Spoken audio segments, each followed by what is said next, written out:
Olá, graça e paz, eu sou a teóloga Márcia Euck e este é o programa Me Explique a Bíblia. Hoje nós vamos estudar o capítulo 16 do livro de Atos, ok? Se vocês lembram, no capítulo 15, no programa passado, ele terminou com uma desavença entre o apóstolo Paulo e Barnabé. Barnabé queria que João Marcos o acompanhasse eles na missão, mas Paulo não queria que João Marcos os acompanhasse, porque em outra missão ele tinha abandonado Paulo e Barnabé no meio do trabalho, Então o que aconteceu foi que os dois se separaram, não houve entendimento. Barnabé foi com João Marcos, para a ilha de Chipre. E Paulo foi com Silas para a Cilícia. Bem, Paulo e Silas, chegando em Cilícia, estavam então na cidade de Listra e Derbe. Então é aí que vai começar o capítulo 16, com Paulo e Silas na cidade de Listra e Derbe. Paulo foi até Derbe e Listra. Em Listra morava um cristão chamado Timóteo. A mãe dele, uma cristã, era judia, mas seu pai era grego. Todos os irmãos que moravam em Listra e Icônio falavam bem de Timóteo. Paulo quis levá-lo junto e por isso o circuncidou, pois os judeus que moravam por lá sabiam que o pai de Timóteo não era judeu. Paulo circuncidou Timóteo. O que está acontecendo aqui? Isto é uma incoerência, No capítulo anterior vimos que houve o primeiro concílio da igreja justamente para decidir se cristãos devem ser circuncidados ou não. Os presbíteros, os apóstolos, a igreja de Jerusalém fez este concílio para chegar a uma conclusão. E a conclusão foi: cristãos não precisam ser circuncidados, porque a circuncisão é o símbolo da antiga aliança. E Jesus é a nova aliança, a nova aliança de sangue, então não precisa a circuncisão. Mas então o que está acontecendo aqui? Bem, o pano de fundo daquele momento é o seguinte: para judeus era um pecado terrível, uma judia se casar com um grego pagão, um grego adorador de deuses da mitologia. E Timóteo era filho de uma judia com um grego. Quem sabe até o seu pai, quando Timóteo havia nascido, nem permitiu que a circuncisão tivesse sido feita. Então, para ficar bem claro que Timóteo não era um pagão adorador de ídolos igual ao pai dele, Paulo achou melhor circuncidá-lo, para que dessa maneira não tivesse um bloqueio, no relacionamento entre Timóteo e os judeus, para que a mensagem fosse pregada. Creio que isso vai ficar bem claro, essa filosofia, essa estratégia de Paulo, se nós lermos um trechinho de uma carta que Paulo escreveu aos Coríntios, que diz, 1 Coríntios 9, do 20 ao 22, Paulo diz: quando trabalho entre os judeus, vivo como um judeu a fim de ganhá-los para Cristo. Procedo como se estivesse debaixo dessa lei para ganhar os judeus para Cristo. E quando estou entre os gentios, vivo fora da lei, a fim de ganhar os não-judeus para Cristo. Quando estou entre os fracos na fé, eu me torno fraco também a fim de ganhá-los para Cristo. Me torno tudo para todos, para poder salvar alguns. Então fica claro, Paulo circuncidou Timóteo para evitar qualquer empecilho na pregação do evangelho, Então, não que Paulo achava que a circuncisão era essencial, mas os judeus achavam. Então, para que não cortasse o diálogo, entre Timóteo, filho de um grego, com os judeus, Paulo achou melhor fazer a circuncisão, ok? Então, continuando o texto, nós lemos: nas cidades por onde passavam, eles avisavam aos cristãos quais decisões foram tomadas pelos apóstolos e presbíteros da igreja de Jerusalém, e aconselhavam que obedecessem às decisões. Assim, as igrejas ficavam mais fortes na fé e o número de cristãos aumentava a cada dia mais. Como o Espírito Santo não deixou que anunciassem a palavra na província da Ásia, eles atravessaram a região da Frígia e a Galácia. Quando chegaram perto do distrito da Mísia, tentaram ir para a província da Bitínia, mas o Espírito de Jesus não deixou. Então, atravessaram a Mísia e chegaram à cidade de Troade. Paulo não estava viajando sozinho, era uma longa viagem pelo que vocês viram, mas ele não estava sozinho. Nós sabemos o nome de pelo menos 3 pessoas que estavam viajando com ele.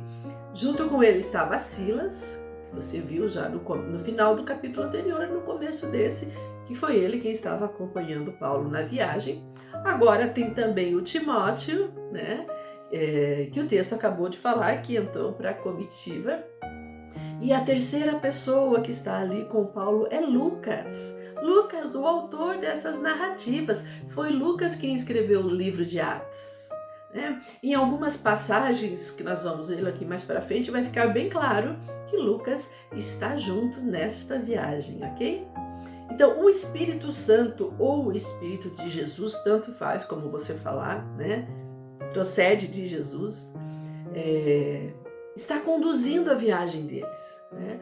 Não sabemos como foi que o Espírito procedeu para impedir que eles fossem para a Ásia, que eles fossem para a Bitínia. Mas, segundo o relato de Lucas, né, ficou bem claro que a direção que eles deviam seguir. Né? Algo em torno de 750 quilômetros, se andar em linha reta. Nós não sabemos se eles foram a pé ou navegando, mas eles foram de Listra e Derbe, que são 2 cidades vizinhas ali, até Troade. Mas acontece que depois de andar toda essa quilometragem, né, 750 quilômetros mais ou menos, né, andando, viajando, navegando, o texto não diz, provavelmente navegando, quando eles chegaram em Troade, Paulo, durante a noite, vai ter uma visão e eles vão acabar viajando mais ainda. Olha só. Naquela noite, Paulo teve uma visão onde viu um homem da província da Macedônia em pé, lhe pedindo: venha para a Macedônia e nos ajude. Depois dessa visão, resolvemos partir logo para a Macedônia, pois estávamos certos que Deus havia nos chamado para anunciar o Evangelho para aquele povo. Então agora eles vão viajar de Troade até a Macedônia. Aí vai mais uns 450 quilômetros, mais ou menos, se medirmos em linha reta, né? Mas vai zigue-zaguear um pouquinho, vai ser um pouco mais longe a viagem. Né? Perceba que estes homens estão sempre atentos, eles estão atuando, seguindo a direção do Espírito Santo, claramente seguindo a direção que o Espírito de Jesus está dando isso para eles. Isso é muito importante para todo o ministério dentro da igreja. Há quem dera que todos os líderes, todos os servos do Senhor que ainda atuam na igreja hoje em dia, agissem só sob a direção do Espírito Santo. Há quem dera, né? Bem, eles não ficam apenas na Macedônia, a viagem prosseguiu. Nós embarcamos em Troade e fomos diretamente para a ilha de Samotrácia. No dia seguinte chegamos ao porto de Neápolis. Dali fomos a Filipos, que é uma cidade do 1º distrito da província da Macedônia, e também colônia romana, onde ficamos vários dias. Lucas disse: nós embarcamos, deixando bem claro que ele está junto na viagem, viu só? E também que esta viagem foi de navio, então essa temos certeza, né, que eles embarcaram e foram de navio. Bem, o que acontece? Lucas está dizendo que ele está ali fazendo parte, demonstrando que ele está fazendo parte, porque a fonte histórica ocular, a narrativa de quem viu os fatos era muito confiável, né? Então vocês não esqueçam que eu já tinha falado para vocês no começo do livro de Atos, né? Que Atos é a continuação do Evangelho de Lucas, né? Ele começa escrevendo o seu Evangelho e segue seguindo o livro de Atos. E no primeiro capítulo do livro de Atos, lembra que ele escreveu o seguinte: muitas pessoas têm se esforçado para escrever a história das coisas que aconteceram entre nós. Elas escreveram o que foi contado por aqueles que viram essas coisas desde o começo e anunciaram a mensagem do Evangelho. Eu estudei com todo cuidado como foi que essas coisas aconteceram desde o princípio e achei que seria bom escrever tudo em ordem cronológica, né? Lucas era letrado, ele era médico, né? E além de médico era escritor, historiador, como você está vendo aqui nessas narrativas bem detalhadas que ele nos escreveu, né? Bem, agora continuando a leitura, o texto vai dizer: no sábado saímos da cidade e fomos para a beira do rio, pois pensávamos que ali devia haver um lugar de oração para os judeus. Sentamos e começamos a conversar com as mulheres que estavam reunidas lá. Uma delas chamava-se Lídia. Ela era uma vendedora de púrpura da cidade de Tiatira. Ela adorava a Deus e o Senhor abriu a mente dela para que compreendesse o que Paulo dizia. Lídia e as pessoas da sua casa foram batizadas. Depois ela nos disse: se vocês acreditam que eu creio no Senhor, venham se hospedar na minha casa. Assim, ela nos convenceu a ficar na casa dela. Mas, possivelmente essas mulheres estavam reunidas ali para orar. Orava-se em sinagogas, mas para se construir uma sinagoga numa cidade tinha que haver no mínimo 10 homens judeus. Não sei se ali havia o suficiente. Se não havia o suficiente, o local de oração dos judeus era próximo à água, porque na água eles podiam fazer a purificação das mãos e os rituais deles. Então, Paulo e a sua comitiva, chegando na cidade, não acharam uma sinagoga, foram para próximo da água, pensando provavelmente vai ter judeus ali orando, né? E aí ele encontrou essas mulheres.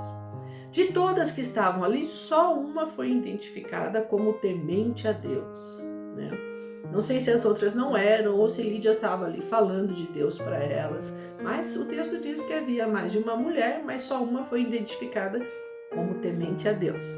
E Lídia era uma vendedora de púrpura, então com certeza ela deveria ser uma mulher de boas condições financeiras, porque a tintura púrpura era cara, era caríssima, né?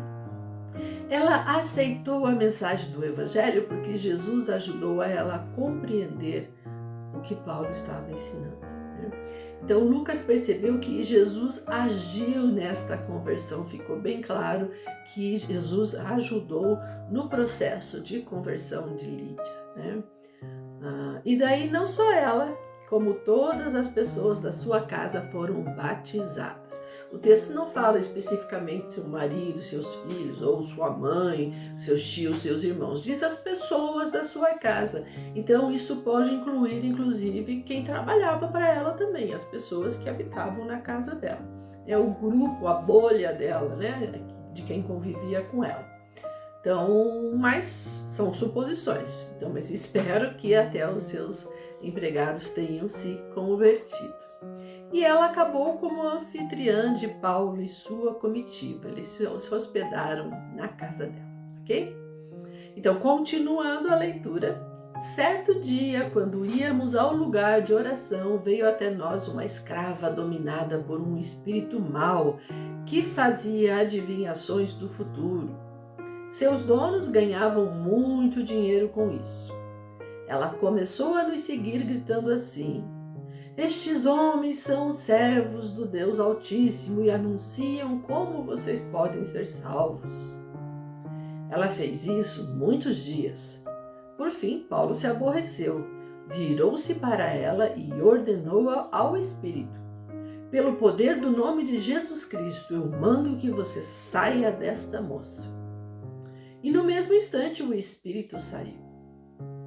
Quando os donos da moça viram que não iam poder mais ganhar dinheiro com as adivinhações dela, agarraram Paulo e Silas e os arrastaram até a praça pública diante das autoridades. Eles os apresentaram a essas autoridades romanas e disseram: estes homens são judeus e estão provocando desordem na nossa cidade. Estão ensinando costumes que são contra a nossa lei. Nós que somos romanos não podemos aceitar estes costumes. Paulo acabou com a graninha fácil dos donos daquela escrava, né? Como dizíamos hoje, né? Acabou a mamata, com o que eles vão ganhar dinheiro agora, né? A coitada estava escravizadíssima, porque além de ter donos, ela também estava sob o domínio de um demônio, estava escravizada por um demônio, mas desse Paulo a libertou, né? Então, essa não é a única passagem que deixa claro que adivinhações são de procedência maligna, né? Não são maneiras de Deus falar com você, as adivinhações. Não. Há muitos textos na Bíblia exortando contra a prática de superstições, feitiçarias, adivinhações, consulta das estrelas, né, a astrologia, contra a necromancia. Necromancia é uma suposta previsão do futuro através da consulta de espíritos. Vocês chamam hoje, não sei do que, né? Tem tantos nomes hoje, né? Que eu prefiro não citar. São meios de você consultar espíritos para conseguir coisas, para saber coisas, para adivinhar o futuro. Você está falando com quem? Pare e pense pelos textos bíblicos com quem você está falando quando você pensa que está falando com espíritos, né? Se você gosta de conversar com espíritos, converse todo dia, o tempo todo, mas com um só, com o Espírito Santo de Deus. Você gosta de conversar com espíritos? Converse com o Espírito Santo de Jesus, né? Pois esse é o seu conselhador, o seu cuidador, o seu consolador, conselheiro, seu cuidador. Ele te ama, ele cuida de você, ele quer o melhor para você e ele procede de Deus. Então aí você vai falar com espíritos. Você não precisa adivinhar o futuro. Se você crê no Senhor Jesus, você confia. Cada dia que você acorda, você sabe que o seu dia já está preparado para você e é conforme o querer do Santo Deus. Então você não precisa saber o que vai acontecer amanhã. Você mal dá conta do que acontece hoje, né? O texto bíblico diz assim: para amanhã, deixa para amanhã. Para hoje você já tem mal suficiente para você lutar, batalhar, né? Vivenciar. Viva um dia de cada vez. Para de se preocupar com o futuro. Paulo acabou com o ganha-pão lá, com o dinheirinho que os caras ganhavam através daquele demônio dominando aquela mulher, aquele espírito de adivinhação. Mas ela foi libertada, né? Ainda bem, ela foi libertada. Bem, esse programa de hoje ele está muito longo, eu não vou conseguir falar todo o capítulo 16 hoje, mas tem mais coisa, né, neste capítulo para a gente ver já no próximo programa, né? Paulo e Silas vão apanhar muito por causa disso, né? Porque acabaram com o lucro lá dos homens, eles vão apanhar, eles vão ser presos. No outro capítulo nós vamos ver um terremoto abalar as estruturas da prisão aonde eles estão. Será muito legal. Eu te aguardo no próximo programa. Por enquanto, fique com este conselho. Quer consultar espíritos? Consulte só o Espírito Santo de Deus. E seja abençoado em nome de Jesus.